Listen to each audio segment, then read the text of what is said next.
One less lonely one less lonely one less lonely there's gonna be one less. I also have Hello Kitty chopsticks, which shows that I love Hello Kitty. I'm a true fan, and I'm also not racist because I eat rice. Anyways, we're for Israel, not Palestine. No. Oh. Say that. Oh. What do you mean we're not for Israel? We're for people. Okay, we're for all people, but Israel all the way.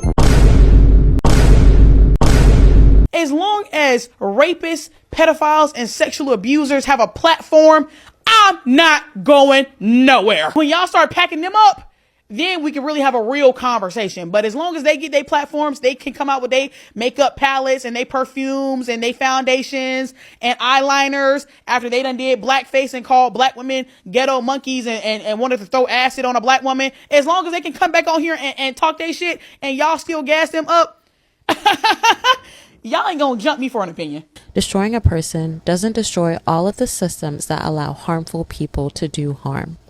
These takedowns make it seem as if massive problems are determined at an individual level, as if these individuals set a course as children to become abusers, misogynists, racists, liars. How do I hold a systemic analysis and approach when each system I am critical of is peopled, in part, by the same flawed and complex individuals that I love? Hi everyone, welcome back to my YouTube channel. My name is Ayi and this is Ayi Said It. I know it's been a minute. It's been forever. If you want to know where I've been at, go to my second channel, my podcast channel, or like honestly my whatever channel. I talk about why I was gone for so long, where I've been, Must have been the wind.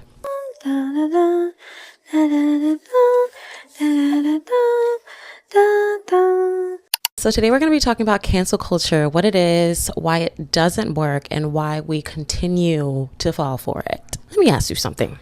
Think of the last person you know who got canceled. The last creator on any social media platform that was supposed to be canceled, that the internet tried to cancel. Are they actually canceled? Are they still posting? Did they end up doing what y'all wanted them to do? Or who has cancel culture actually worked for? And if you have an answer, please let me know. But I can't think of a single person. Did the community feel safer? Or did this person go back to exactly what they were doing before? You felt righteous for a week and now you've moved on to the next person. I've been thinking about cancel culture for a long time, especially after I read Emergent Strategy by Adrienne Maree Brown. I was really impacted by that one passage, and it helped me come to the conclusion that cancel culture as we know it does not work and will never work. And the people that it claims to protect are the people that it hurts the most. That's what we're here to talk about today. Not whether accountability is good or bad because it's good, not whether people who harm others should face consequences because they should, whether canceling is how that actually happens, canceling as we know it. So cancel culture can be described as a form of social sanctioning. It could be a public collective withdrawal of support intended to hold someone accountable for behavior deemed harmful. And the whole idea is if institutions can't protect us, then we're going to do the protecting. And the thing with cancel culture is that it comes from a real place. The idea of wanting to hold someone accountable is incredibly real. And because we've been failed time and time again by the people in power who are supposed to hold others accountable, we have to do it ourselves. But time and time again, everyone has been trying to figure out if this actually works. Research tries to figure out if this works. We all try to figure out if this works. And we know that it doesn't, and yet we keep doing it over and over and over again. Cancel culture is built on shame, exclusion, and removal. It's a punitive system with a very consistent track record, and it feels so incredibly satisfying, but rarely effective. I'm sorry that I added you. I'm sorry that I flirted with you. James here. James Charles here. I do not support Evan Johnson, and I'm so sorry. I am super sorry, especially to the woman from Spirit Airlines. My biggest problem with cancel culture is that there aren't really levels to it. When it comes to canceling a predator, for example, or canceling a young 20-year-old on TikTok, it's the same type of punishment. What you expect to happen to this 20-year-old is the same thing that you expect to happen to this predator, whether you want to admit it or not. Some of key findings in research have come to show that people are driven by fear that they don't want to be canceled themselves, and they want to say, hey, I've done this, so I'm good, hands are clean, and they can just move on with their day. That's not how things work. That's not how restorative justice works. You're not always canceling because you believe it will make something better. You're sometimes canceling because you're afraid that if you don't, the next person will be you. I personally believe that true accountability starts with acknowledgement and then repair, not cancellation, not completely removing the issue, but repairing it. Because if you don't directly attack to the root of an issue, then it's going to happen over and over and over again. And the problem with cancel culture is that you guys attack individuals instead of systems themselves. We need to be looking at things at a macro level rather than an individualistic level. Yes, there are certain individuals that hold a certain amount of power that can influence the minds of many people, but when they influence the mind of those people, and then let's say that person just dies or like withers away or whatever, what happens next? If we're really looking at the evidence, studies of restorative justice show consistently lower rates of repeat offenses and genuine healing compared to punitive approaches. Restorative justice requires something cancel culture is fundamentally allergic to: dialogue and context, the recognition that the person who caused harm is still capable of change. I personally think if your goal is actual change, like systemic change, then canceling is the least effective method. Cancel culture is also so unsustainable. I remember a couple years back, maybe it was last year, a bunch of people on TikTok were doing mass unfollowings. I can't remember exactly why they were unfollowing these celebrities, but the reason why I think cancel culture is unsustainable is because people will do that and then forget. I think there was some like controversy with like a bunch of celebrities this year, and all of a sudden everyone's like, oh my God, this person blocked me, this celebrity blocked me. No, honey, you blocked them a year ago because you wanted to perform, but you don't remember because it's not sustainable, because that was not like an actual form of justice. You just pressing a button on your phone does nothing. I promise you, it does nothing, because there is a community that exists that will continue to support these people. There is you who is not going to remember if something that you've done is actually impactful because it was just so easy to you. So why do we keep doing this? And who exactly is paying the price? And I want to be clear about something. Cancel culture, as it relates to Black internet, Black TikTok, Black Twitter, whatever, disproportionately harms and targets Black women. I mean, honestly, we've seen it time and time again with lip gloss, the famous lip gloss that everyone loves to quote. And honestly, my opinion is, yes, this girl was amazing, so smart, revolutionary even. But the only reason why you guys continue to go back to her and continue to quote the things that she said is because she left the internet. That, honestly, that's my opinion, but that is the only reason why you guys bring her up time and time again, because she left. Because I promise you, if this girl was still on the internet, if she still had a platform or a huge social media presence, oh my God, you guys would not be acting the way that you're acting towards her now. For those of you that don't know, Lip Gloss is a creator who spoke with real clarity and intelligence about Black womanhood and misogynoir. And honestly, y'all that claim to love her eventually turned on her over opinions that would have been considered unremarkable from literally anyone else. What I just tell y'all, when you're considered unattractive, it's like you're voiceless. And then when I got older, that's whenever people want to start saying that I'm pretty. It's like my face has not changed. My face looks exactly the same. So what the fuck going on with you?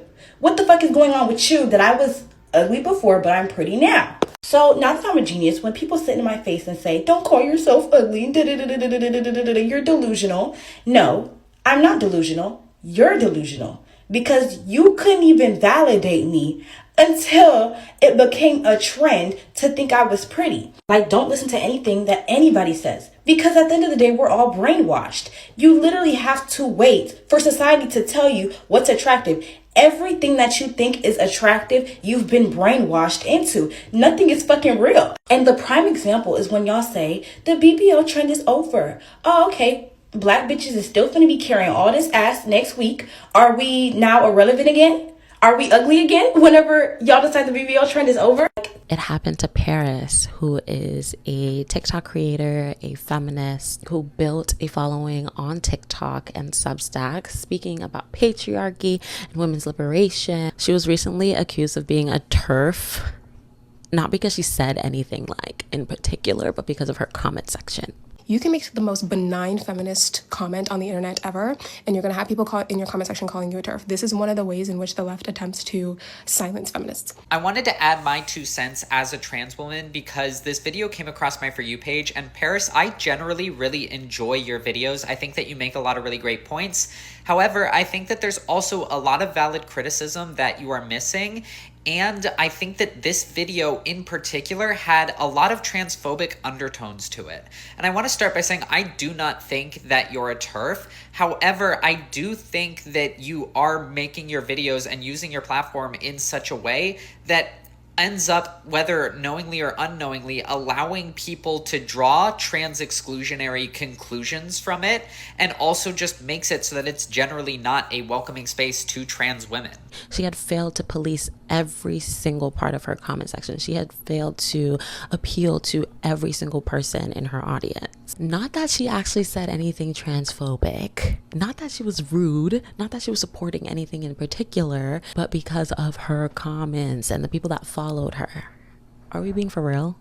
Y'all can never let a Black woman live, breathe, without having to humble her in every sort of way. And then we have Jackie Aina, who I can't even count the amount of times y'all have tried to cancel this woman for literally stepping wrong, breathing wrong, blinking wrong. I know of Jackie Aina. Obviously, I don't know her in person, and I'm also not someone that like grew up watching beauty and like makeup videos for the most part. So I didn't really like grow up watching her content, but I know of her because like she has obviously made a huge impact in the Black beauty space, right? The amount of times this woman has been canceled for doing literally, I don't even know. Most recently, she is being attacked because of her stance on Juvia's Place and Painted by Esther, which I honestly like low-key understand why people are reacting like that. Doesn't mean that it's warranted, because y'all are, some y'all are doing absolutely too much. So here's the thing. I'm never going to support Juvia's Place. There's never going to be a scenario where I will turn on my camera or my phone, recommend the products, endorse the brand, ever. I don't even really like mentioning the brand because they've proven before they cannot take constructive criticism from me specifically.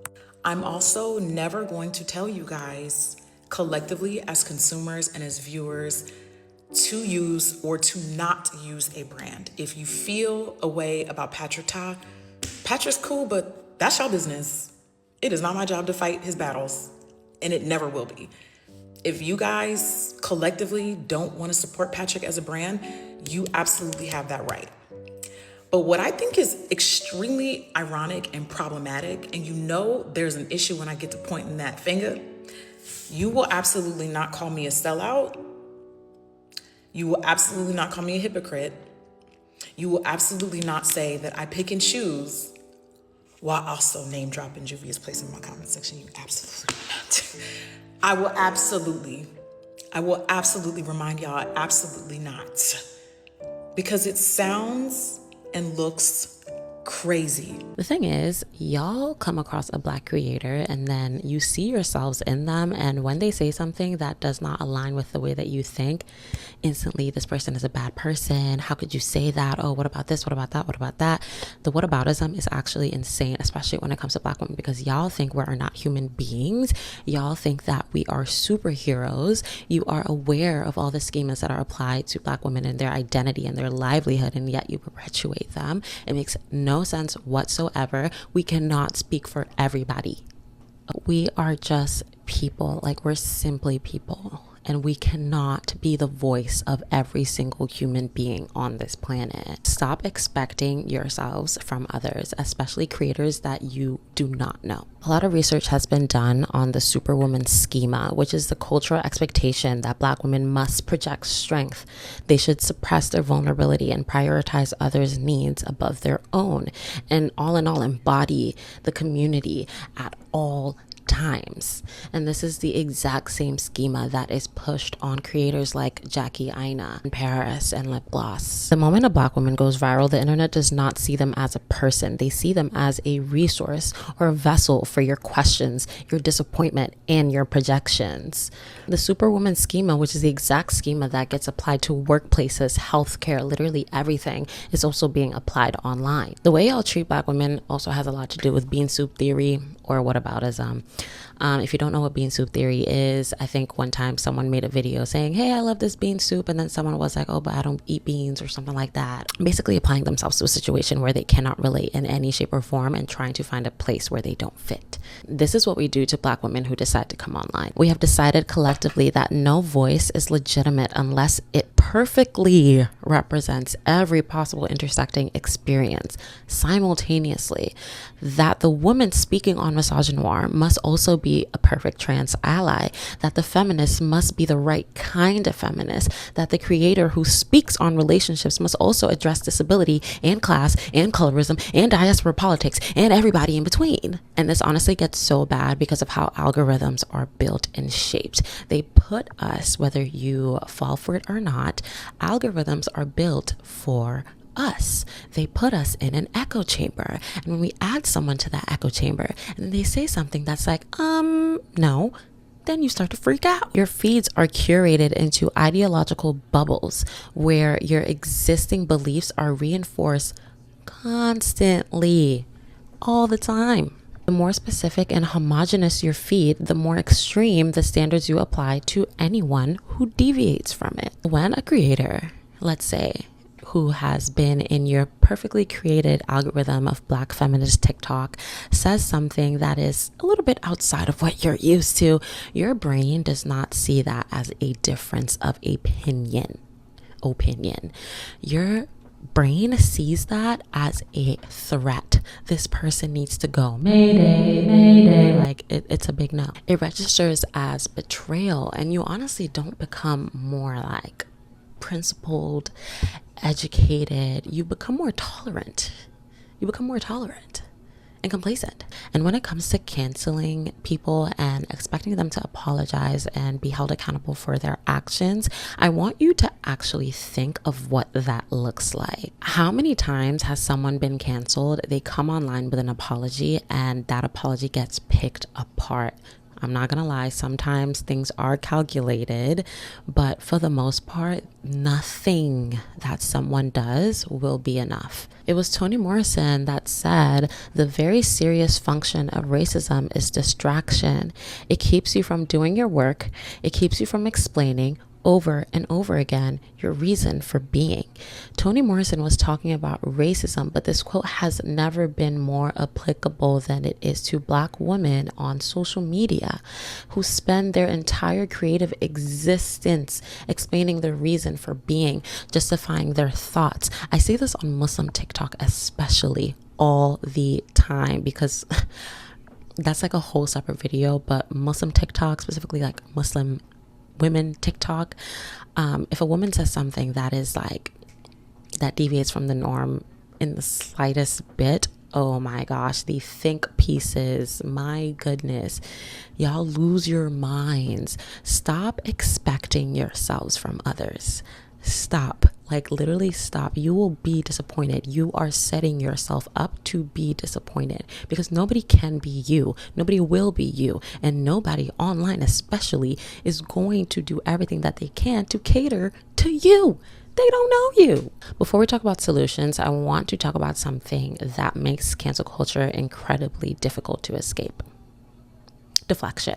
And in this case, we can see deflection as whataboutism. Whataboutism is a rhetorical tactic or logical fallacy where someone deflects criticism or difficult questions by making a counter accusation or bringing up a different offense. Instead of addressing the original point, the speaker redirects the conversation to accuse the initial critic of hypocrisy. You want to start a charity for breast cancer? Yeah, breast cancer research specifically. What about lung cancer? What about it? You don't care about lungs, you only care about breasts? Oh, no. It's just that this charity's for breast cancer. Brain cancer, colon cancer, you don't care about those. You're just no. fixated on the You have it all breasts here, wrong. huh? And then we get to a point where we're talking about absolutely nothing. And then we've lost the entire plot. We demand ideological perfection from creators, specifically Black women creators. We require them to be flawless on class issues, on racism, on trans issues, on disability issues, on mental health issues, on issues about men, diaspora wars, whatever the discourse is that week, we have to be professionals. Why? Because, of course, we've been through it all, haven't we? We should know this, right? We've carried society this far. We should keep doing it as if that's right. This is what pisses me off the most. We demand exactly nothing from ourselves. Nothing. Not a single thing. The next time you try to hold somebody else accountable, think to yourself, do you expect that from yourself? Do you?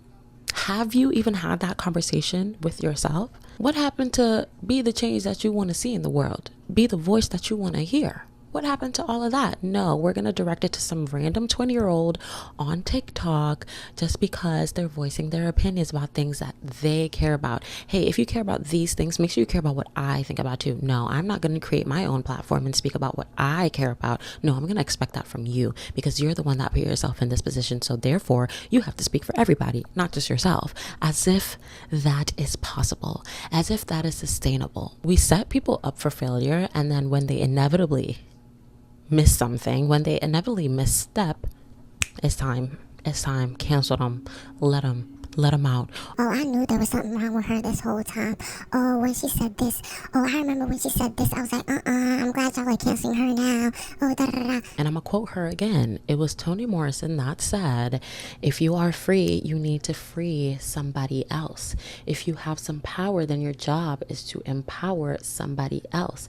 And this quote is not a job description for Black women creators. It is an instruction for everybody that is watching. And with everything being said, what does accountability actually look like? It's restorative justice. Restorative justice is a framework used by organizations working to actually reduce harm in communities. It operates on fundamentally different principles than cancel culture.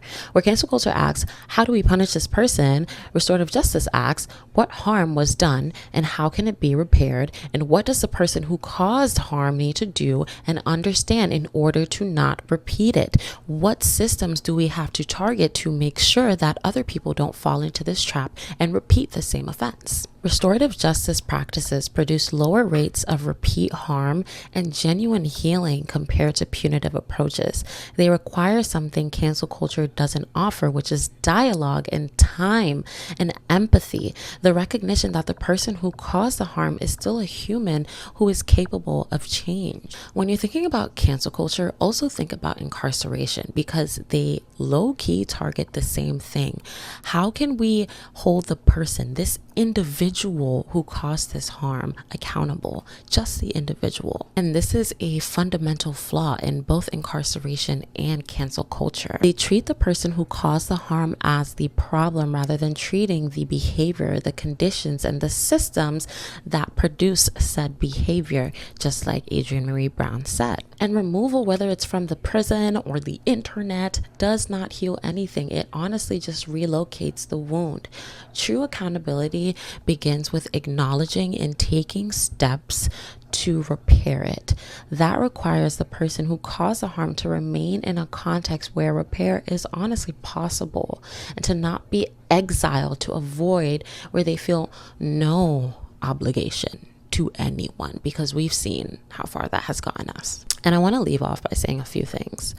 Extend creators the empathy that you expect others to extend to you. These creators are not perfect. They're not your therapists. They're not your community advocates unless they said so. They are not the movement. They are people with cameras who decided to pick it up, film, and say something, do something that they can, because one voice cannot speak for all. They are speaking about their experiences, and obviously their experience is not your experience. So if you have something to say, pick up your camera and say something. Another thing, which I honestly want to emphasize so much, learn the difference between harm and opinion. like actual harm and actual opinion. What this person is saying, is it actually going to cause harm? Or is it just their opinion? Not every wrong opinion can cause harm. So literally, like, just hold your energy for the actual people who are causing harm. And then when it comes to social media, if you are a keyboard warrior, before you make that comment, before you pick up and make that stitch, ask yourself, what am I actually trying to do here? What do I expect the outcome of this to be? What do I actually want? Do I want to just dogpile this person just because everyone else is doing it right now? Or do I actually want to see change? Do I actually see something wrong in what this person is saying and the implications that it can have? It is so uncomfortable to be honest with yourself, but truly just be honest with yourself. It's just you. Hey, is what I'm doing and saying for me? Or is it for someone else? Am I being selfish right now? Am I clicking a button and being like, that's enough justice for today. That's enough advocacy for today. Am I making a comment like, hey, I did my part. What about you? Is that what you're saying to yourself? Or are you actually looking for change? And when it comes to bean soups and whataboutism, if you ever feel the need to deflect, just stop and ask yourself why you're deflecting. Ask yourself if saying, but what about such and such, is actually speaking about something that is missing from this conversation, or if you're trying to dissolve this conversation. And most importantly, ask more of yourself than you ask from people with cameras and microphones. You are free to speak. You are free to voice your opinions, because the function of freedom is to free someone else. That is not an instruction for the creator. It is an instruction for you. The revolution will not be televised, and it will not be performed in the comment section either. That is all I have for you guys today. I know. It's been a minute. If you actually care to know where I've been at, head to my second channel. I have a podcast on there, and I uploaded one recently with just life updates where I've been. And yeah, I am honestly so looking forward to being back. I've missed creating, I've missed editing, I've missed it all. And I'm honestly so looking forward to what this channel will bring. If you think that cancel culture actually works, please let me know why down below. If you don't think that it works, and if you agree, also let me know your thoughts. Okay, I would love to hear it. As always, make sure to like, comment, and subscribe, and I will see you guys in the next one.